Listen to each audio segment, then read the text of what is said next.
Tere kõigile, head vaatajad! Eesti Eest nädala uudised 132. saade, vaatamis lõppenud nädalal tuli kõige olulisem. Umbes tosina Ameerika tankimislennukit KC-135 Strato tanker maandus Lõuna-Iisraelis Eilati lennujaamas. Varem nähti Tel Avivi Ben Gurioni lennujaamas mitut tankerit KC-135 ja KC-46. Iraani vastasoperatsiooni teise etappi ettevalmistused on täies hoos. Teheran praegu Meidan Enghefabis, revolutsiooniväljakul. Revolutsiooniväljak on meie kindlus, see on meie juhi rusikas. USA ametnike sõnul on president Trump andnud oma abilistele korralduse valmistuda Iraani laiendatud blokaadiks.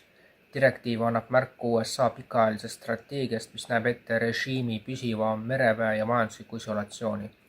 Hiljutistel kohtumistel, sealhulgas esmaspäeval situatsiooni ruumis toimunud arutelul, otsustas Trump jätkata Iraani majanduse ja nafta eksporti survestamist, takistades laevandust selle sadamatesse ja sealt välja. Ta hindas, et blokaadi säilitamine on vähem riskantne kui pommitamise jätkamine või konfliktist lahkumine. Hekset tabati Iraani tuumavõimekuse hävitamise kohta valetamas.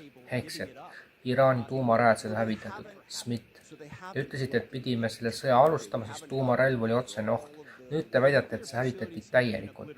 Ukraina droonirünnakud on tabanud Permi umbes 1500 kilomeetri kaugusel Ukrainast sihtmärkideks naftataristu ning Kallas teatas, et Euroopa Liit ei kavatse Venemaaga suhteid taastada isegi pärast Ukraina sõja lõppu.